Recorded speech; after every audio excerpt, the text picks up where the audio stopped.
நாச்சியார் திருமொழியில் 11ஆம் திருமொழியில் 5ஆம் பாசுரம் பார்க்கலாம். பொல்லா குரல் உருவாய் பொற்கையில் நீரேற்று எல்லா உலகும் அளந்து கொண்ட எம்பெருமான் நல்லார்கள் வாழும் நளிர் அரங்கனாகனையான் இல்லாதோம் கைம்பொருளும் எய்துவான் ஒத்து உளனே.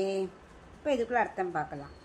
பொல்லா குரல் உருவாய், இந்த வாமனன்னா சின்ன வடிவமாக வந்தார்லையே, அது என்ன ஒரு ஆச்சரியமான வடிவம். அப்படி ஒரு சின்ன வடிவமாக வந்ததே ஒரு பொல்லா குரல், ஆச்சரியமான உருவம். இது பொல்லான பொல்லாதவன் அர்த்தம் இல்லை, ஆச்சரியமான வடிவம்னு அர்த்தம், அழகிய வடிவம்னு அர்த்தம். அப்படிப்பட்ட பகவான் மகாபலி கையிலேருந்து தீர்த்தத்தை வாங்கின உடனே எப்படி மூவலகையும் அளந்தார், மடமட திரிவிக்கிரமாக வளர்ந்து.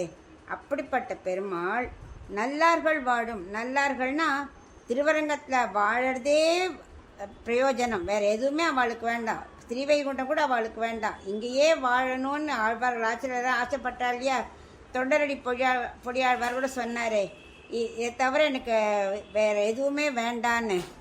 அந்த மாதிரி ஆழ்வார்கள் ஆச்சாரியர்களுக்கெல்லாம் திருவரங்கம்தான் வாழறது தான் பிரயோஜனமே, வேறு எதுவும் அவர்களுக்கு வேண்டாம். அப்படிப்பட்ட நல்லவர்கள் வாழும் நளிர் அரங்க நாயகனா, நயினா குளிர்ச்சி அடைந்த, ஏன்னா 2 பக்கம் திருக்காவேரி ஓடுறது இல்லையா, அதனால பகவான் நல்லா குளிர்ந்து இருக்கார்.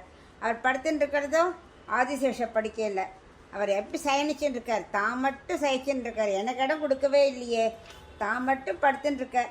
அங்கே மகாபலிக்கான்னு கொடுக்கறதுக்கு எல்லாம் நிறையா பொருள் இருந்தது, அதுக்கும் மேலேயே பகவான் வாங்கிட்டார், மூவலகையும் அளந்து வாங்கிட்டார். ஆனால் எங்கள்கிட்ட என்ன இருக்குது, ஒன்றுமே இல்லை. ஆனாலும் எங்களோட உடமையே என்னோட பொருளை கேட்குறாரு, கொள்ளை கொள்ள ஆசைப்படுறாரு அப்படின்னு கேட்குறான்.